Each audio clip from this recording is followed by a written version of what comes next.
अब देखिए यहाँ पर हमको पढ़ना है कि बल तथा संवेग में संबंध क्या है। बल और वेग में कैसा संबंध है इसको जानेंगे। अभी हम जान रहे थे कि संवेग क्या है, तो वेग और द्रव्यमान के गुणनफल को संवेग कह रहे थे। मान लीजिए कि कोई गेंद हमने ले लिया तो उसका कुछ ना कुछ द्रव्यमान है और उसको हमने हवा में फेंकने का काम किया, या मैच खेल रहे हैं और बैट्समैन वो बैट से के माध्यम से गेंद को मारता है तो फील्डर उसके पीछे दौड़ता है। अब देखो अगर फील्डर उसके पीछे दौड़ रहा है तो उस गेंद को कब पकड़ लेगा भाई? गेंद का द्रव्यमान कम है, स्पीड ज़्यादा है बट उसका द्रव्यमान कम है। तो द्रव्यमान पर निर्भर करता है कि आप द्वारा लगाया गया बल उसके लिए पर्याप्त है कि नहीं है। तो क्यों पकड़ लेता है फील्डर उस गेंद को? क्योंकि उस गेंद का द्रव्यमान कम होता है। ठीक है, स्पीड ज़्यादा है लेकिन उसका द्रव्यमान कम है, फिर भी पकड़ लिया। ठीक है, तो अब आप किसी गेंद को फेंकते हैं तो जैसे फेंकेंगे तो उसमें संवेग उत्पन्न होता है, क्योंकि द्रव्यमान तो है ये है और उसको वेग दे दिए। ठीक है, तो संवेग मिल गया। लेकिन आखिर में संवेग उत्पन्न कैसे होता है? जब तुमने उस द्रव्यमान पर उस गेंद पर बल लगाओगे तब ना संवेग उत्पन्न होगा। अगर केवल वस्तु रखी गई है हम कहें कि संवेग उत्पन्न हो जाए तो नहीं ना हो जाएगा। हम उसको बल देंगे, यानी उठाएंगे तो बल लगेगा, फेंकेंगे तो बल लगेगा। तो इसलिए हमारा अगला टॉपिक आ गया कि बल तथा संवेग में संबंध क्या है। ठीक है, तो चलो एक हमने गेंद ले लिया तो गेंद कहीं रखी गई है। ठीक है, तो ही नोट किया गया है कि माना कि यम द्रव्यमान की वस्तु, वो वस्तु कुछ भी हो सकता है, कॉपी किताब हो सकता है, कहीं रखा गया है, मेज हो सकता है या गेंद हो सकता है। तो कह रहा है कि यम द्रव्यमान की वस्तु पर डेल टी समय, हम टी लिख सकते थे ना, बार बार टी लिख रहे थे बट यहाँ पर डेल टी लिख दिया हमने। क्यों, ऐसा क्यों? तो पल भर के लिए हम बल लगाते हैं, इसलिए मान लो गेंद लेते हो तो फेंकते हो तो बहुत देरी तक नहीं ना उस पर बल लगाते हो, तुरंत कुछ क्षण बल लगाया जाता है। या कोई फुटबॉल खेलने वाला प्लेयर है तो उस फुटबॉल को क्या करेगा, बहुत देरी ले उसको नहीं ना धक्का देकर ले जाएगा, एक ही बार किक करेगा, एक बार उसको लात मारेगा और उस यानी उस पल भर के जो बल लगाता है, जो क्षण भर बल लगाएगा उतना ही बल से वो बहुत तेजी से गतिमान हो जाता है फुटबॉल। ठीक है, तो वही कह रहा है कि डेल टी मतलब बहुत कम मात्रा, बहुत कम समय में, क्षण भर में। ये क्षण भर है, 1 2 3 सेकेंड का नहीं यहाँ पर टाइमिंग दी जाएगी। इसका टाइमिंग का मतलब बहुत 1 सेकेंड हो सकता है या 1 सेकेंड के कम ही हो सकता है। ठीक है, तो इसलिए डेल टी का नाम दिया गया इसका। तो डेल टी समय तक बल लगाने पर उसका वेग u से भी हो जाता है, यानी वस्तु रुकी हुई थी लेकिन जैसे कोई उसको एक लात दिया गिर जाता है। ठीक है, मान लो कि कोई छत पर किनारे बैठा रहे और उसको पीछे से धक्का दे दो तो बिना तुम्हारे थोड़ा सा बल लगाने से व्यक्ति नीचे गिर जाएगा। पुल पर बैठा हो, नदी का जो पुल है उस पर बैठा हो, किनारे जो रेलिंग बनी है और उसको धक्का दिए नहीं, हाथ उसके सामने रखो, वो गिर जाएगा, पल भर में पीछे की ओर होगा। ठीक है, तो वहाँ पर संवेग उत्पन्न होता है। तो कह रहा है कि डेल टी समय लगाने पर u से उसका वेग बढ़ के v हो जाता है। तो तूने बल लगाया तभी ना उसका वेग में परिवर्तन होगा। तो बल के नियमानुसार, बल का नियम क्या है? बल का नियम होता है बल बराबर द्रव्यमान गुणे त्वरण। क्या होता है? बल बराबर द्रव्यमान गुणे त्वरण, या इसको लिख सकते हैं F बराबर यम ए। ये तो भाई बल है। किसी वस्तु पर आप जब बल लगाएंगे तो किसी वस्तु पर कितना त्वरण उत्पन्न हो गया, कौने गति से वो दौड़ना शुरू कर दिया। ठीक है, तो द्रव्यमान और त्वरण गुणा करता है तब हमको पता चलता है। तो देखिए ये जो हमारा F बराबर यम ए मिल गया, तो हमको तो संबंध बनाना है किसमें? संवेग। हम चाहेंगे कि इसमें P मिल जाए, तो P कब मिलेगा? तो देखो पहले आओ यहाँ पर बताते हैं। ये जो डेल टी u और v दिया है ना, तो उनका संबंध क्या होगा?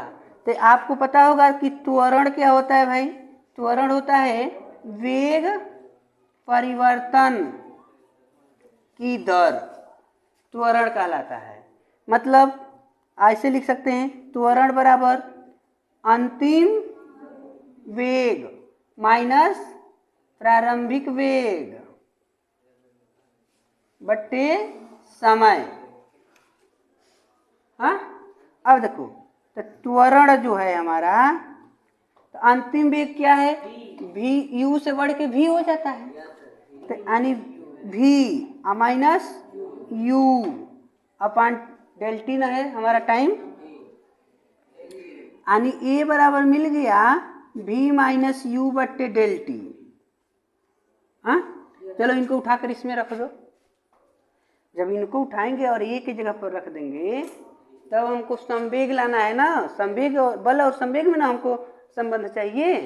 तो आइए यहाँ पर, तो पुनः एफ बराबर यम और ए की जगह पर हमको लिखना है v माइनस यू बट्टे डेल टी।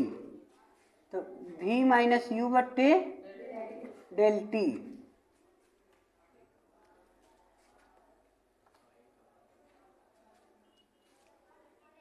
तो इसको जब हम तोड़ेंगे तो m v minus m u upon del t ऐसे हो गया। तो देखो यहाँ पर, अब यहाँ पर हमको यम भी मिल गया। इसके पहले अभी पढ़े हो कि P बराबर होता है यम भी। हाँ, P बराबर यम भी, तो यहाँ यम भी है तो यहाँ P लिख सकते हैं।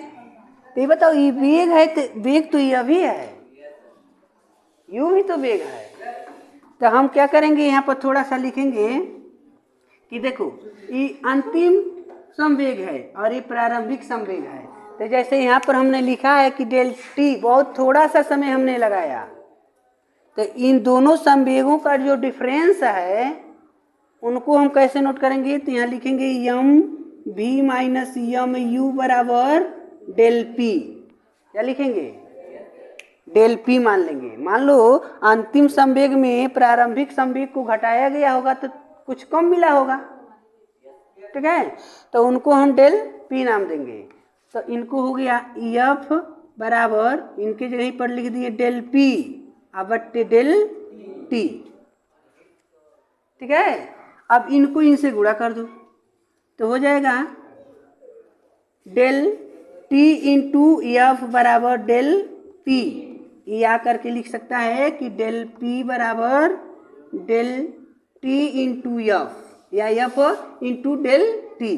ये आपका दोनों में यानी बल तथा संवेग में संबंध आ गया, ठीक है। अगर देखिए, अब हमको पढ़ना है बाबू बल आवेग।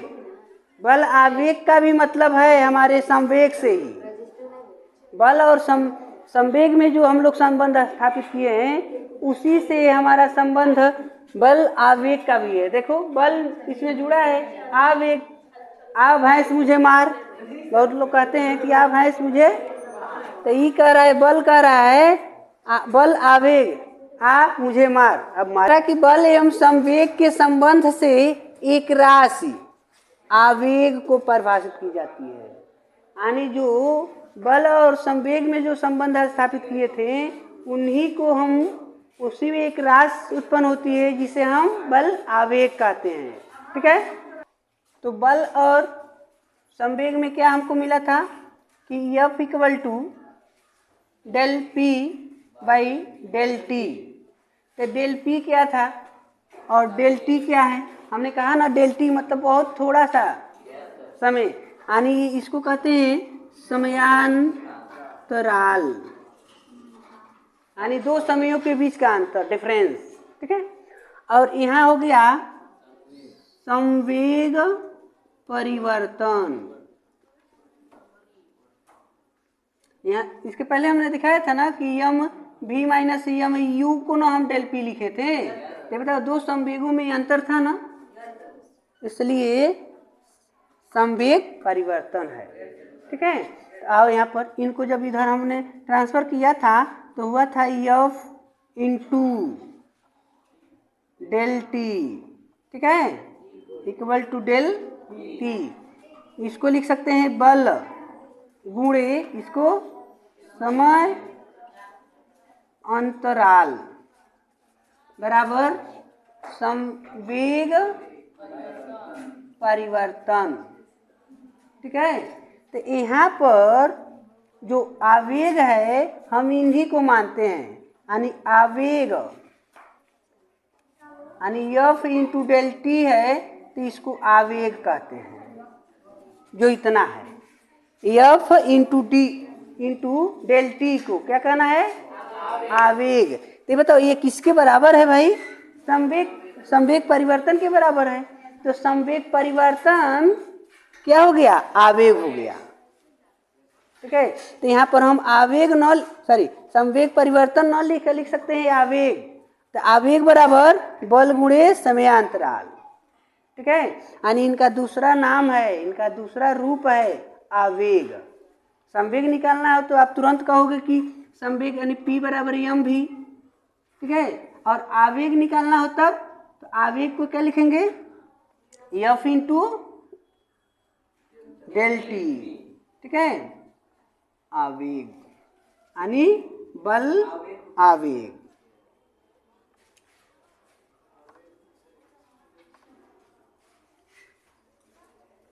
बल आवेग।